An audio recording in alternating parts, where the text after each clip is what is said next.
तो लगातार हम आपको तस्वीरें दिखा रहे हैं कि किस प्रकार से बेखौफ बदमाशों ने क्राइम ब्रांच में एएसआई के पद पर तैनात संजीव को गोली मारकर उसकी हत्या कर दी और आज उनका अंतिम संस्कार किया गया है। तस्वीरें देख सकते हैं, पूरा गांव किस प्रकार से गमगीन माहौल जरूर देखने को मिला। बेटा आज विदेश से घर पहुंचा, रात करीब 2 बजे उनका बेटा घर पहुंचा और अब अंतिम संस्कार किया गया है। लेकिन अभी भी पुलिस के हाथ कहीं ना कहीं खाली हैं। आखिर अपराधी कहां है, अभी तक इसका कोई भी सुराग नहीं है। तस्वीरें देख सकते हैं, आज गमगीन माहौल में किस प्रकार से पूरा गांव जो है यहां पहुंचा और अंतिम संस्कार, अंतिम विदाई जो है संजीव को दी गई। ये तस्वीरें हम आपको दिखा रहे हैं।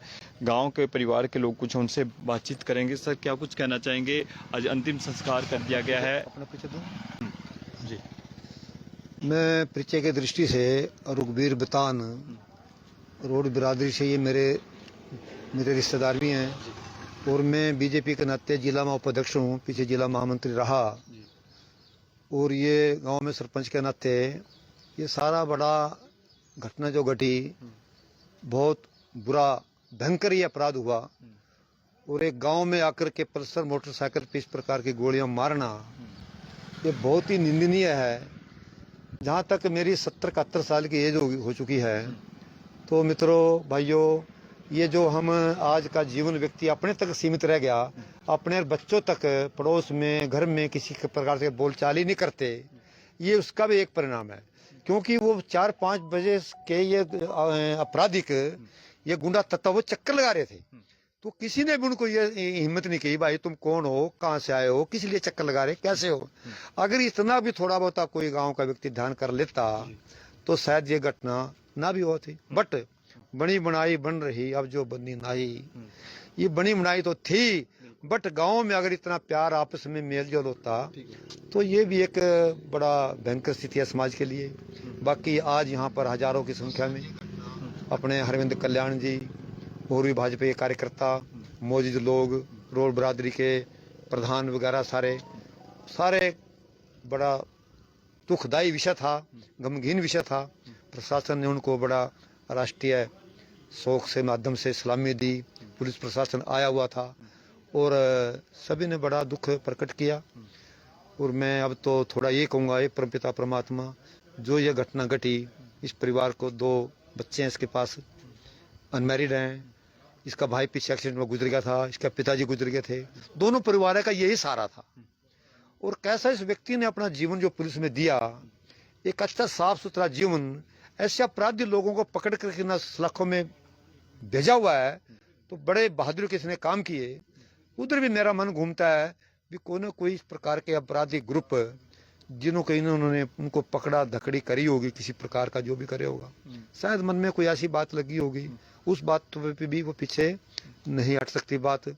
और देखो, कहते हैं घर का बेदी लंका डाहे, कोई ना कोई व्यक्ति घर का बेदी भी इसमें कोई ना कोई गाँव का इस प्रकार के आना, इस टाइम रेकी करना जाना, इससे भी कोई दूर नहीं जा सकते। ये सारी बातों को मद्देनजर रखते हुए बहुत बड़ा अपराध हुआ, बड़ी भयंकर स्थिति है। तो मैं प्रशासन से भी, अपनी पार्टी से भी, माननीय मुख्यमंत्री जी से, मनोहर लाल जी से भी ऊपर तक इसको आवाज उठाएंगे तो दोषियों को कड़ी से कड़ी सजा मिले। और समाज को मैं ये कहूँगा, थोड़ा सा चेंज करो। पहले हमारे बुढ़े बुजुर्गों को करता जान आदमी को कोई दिल्ली कलकत्ता थोड़ी है। थोड़ा सा ये बताइए, लगता है आपको कुछ इस तरह की आशंका कि भाई कोई बेदी कोई गांव का ही हो सकता है, कोई अपना ही हो सकता है, पहले यार रेकी की गई हो, इसके बाद पूरा जो ये प्लान है, ये पूरे प्लान के तहत ये वारदात की गई होगी? देखो मित्र, इस बात का मैं स्पष्ट कहना, क्योंकि आजकल अपराधी कितने टेक्निकल तरीके से विदेशों में बैठ के मर्डर करवा रहे। ऐसे 1 साल पहले जानी गांव में उसको भी सरेआम गोलियां मारी गई थी। जब बाद में इन्वेस्टिगेशन का विषय आया तो अमेरिका के वो पाए गए जिन्होंने सारा काम ये कराया।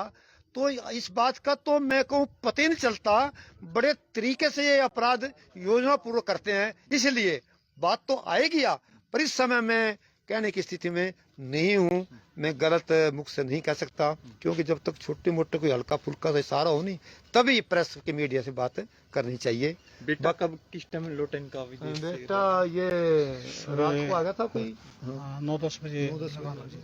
रात को। लेकिन 2 दिन हो चुके हैं, आज तीसरा दिन है, अपराधी अभी तक भी पुलिस की पकड़ से बाहर है। क्या लगता है कि भाई जिस तरह से एक क्राइम ब्रांच के ये एएसआई पद पर ये तैनात थे, अपराधियों को सजा देना भी एक इस तरह की भाई इतनी बड़ी लगता है कि भाई अपराधी इस तरह की वारदात फिर कर सकते हैं, हाँ कर सकते हैं। देखो ऐसा है। या फिर दूसरे जो मुलाजिम हैं, दूसरे जो हाँ, जवान हो, वो भी कहीं ना हाँ। कहीं पे पीछे हटेंगे। देखो मित्र, अपराधी अपराधी होता है, पहली अपराधी है, और उसको सजा दिलवाना और एक सामान्य व्यक्ति को पकड़ना अंतर है ना। अपराधी को पकड़ना तो वो तो पहले इतने आपराधिक हैं, उनकी तो सोच इसी प्रकार की है। तो मेरे को तो ये तो है ही दिमाग में। अपराधी तो बहुत पकड़े इस महान व्यक्ति ने जो ये काम किया। अपराधी कभी डरा नहीं है, ये तो संदेह है ही, ये तो बरकरार है। तो इसमें तो कोई कहने की बात ही नहीं है कुछ भी। क्योंकि गांव में तो ये कभी कभार आता था, ज्यादा ये बाहर ही रहा ये व्यक्ति। अपना जीवन इन्हें बाहरी समाज को हरियाणा की नौकरी में दी। तो ये तो है ही, सुई तो उधर ही घूम रही है। बाकी अभी थोड़ा हा स्पष्ट ये कहना कि देखो कुछ भी नहीं कर सकता अभी मैं इस बात में क्या कहूँ। गांव में ही आकर के किस प्रकार से इतनी बड़ी वारदात को अंजाम दे दिया जाता है, लगता है अभी कुछ आपको भी कोई हो सकता है, कोई भाई रेकी करने में, या कोई कोई इस तरह का कोई शामिल हो सकता है, कोई आसपास का या गांव का भी कुछ? बस बिना देखे क्या बताइए, ये डेरा तो हम तो गांव में रहते हैं, ये डेरे पे रहता था। तो ये तो आसपास में हम रहते हैं, इनके साथ हूँ वहाँ पता लग जाता है भाई रैकिंग कोई कर रहा है, भाई हमारे यहाँ देख के आए या करे ले लो। तो इस बात के बारे में कुछ नहीं कह सकते, मतलब भाई रैकिंग के बारे में। हाँ। तो भाई क्या अब मांग है, कब तक भाई क्या लगता है भाई, पुलिस भी जहाँ सीसीटीवी फुटेज भी खंगार रही है, लेकिन अभी तक कोई ठोस ऐसा कुछ भाई कि अपराधियों तक पुलिस पहुंच नहीं पाई? मांग तो मेरे मित्र, ये जो बच्चा जिस समाज से इसका संबंध है, ये समाज सरकार में भी आजकल बड़े अच्छे पदों पे है। और ये दुख इसका नहीं, ये सारे समाज की क्षति है, सारे गांव की हल्के की है। सारा हल्का सारा समाज ये मांग करता है, ये बर्दाश्त करने योग्य विषय नहीं है। इसको ज्यादा से ज्यादा मांग है समाज की। और आखिर तक जाएंगे जहां अपराधी मिलेगा, जैसी प्रकार से मिलेगा पूरी ताकत से उनको निकालेंगे। ऐसी तो मांग तो ये है ही रहेगी। इससे बढ़कर और दुख क्या हो सकता है। चलिए, तो तमाम ये तस्वीरें हम आपको लगातार दिखा रहे हैं। क्राइम ब्रांच में एएसआई के पद पर तैनात संजीव को किस प्रकार से बेखौफ बदमाशों ने गोलियां मारकर उनकी हत्या कर दी, और लगातार पुलिस भी जहां एक एक कड़ी जोड़कर देख रही है, लेकिन अभी भी बेखौफ जो बदमाश थे उनका कोई सुराग नहीं लगा। बता दें कि संजीव अभी फिलहाल में कुरुक्षेत्र और यमुनानगर में एएसआई के पद पर क्राइम ब्रांच में तैनात था, लगातार अपनी सेवाएं दे रहे थे। लेकिन किस प्रकार से बेखौफ बदमाश पहुंचते हैं, जब संजीव शाम के समय घर से बाहर टहलने के लिए निकलता है तो उनके ऊपर गोलियां दाग दी जाती है। 2 गोलियां उनको लगी थी, एक उनकी कमर में और दूसरी उनके सिर में बताई जा रही है कि गोलियां लगती है, और उन्हें एक हॉस्पिटल में ले जाया जाता है जहां डॉक्टर उन्हें मृत घोषित कर देते हैं।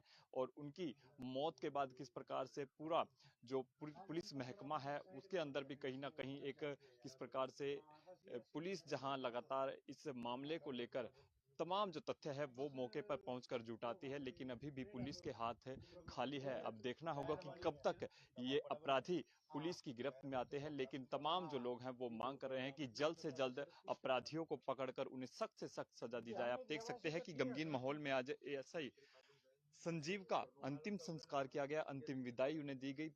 जो बेटा था उनका विदेश में स्टडी कर रहा था, जो बेटा है वो विदेश से अब पहुंचा है, और उनकी देखिए किस प्रकार से पुलिस की मौजूदगी में आज अंतिम विदाई जो है संजीव को दी जाती है। आप सभी से अपील की वीडियो को ज्यादा से ज्यादा शेयर जरूर करें। बहुत बहुत शुक्रिया।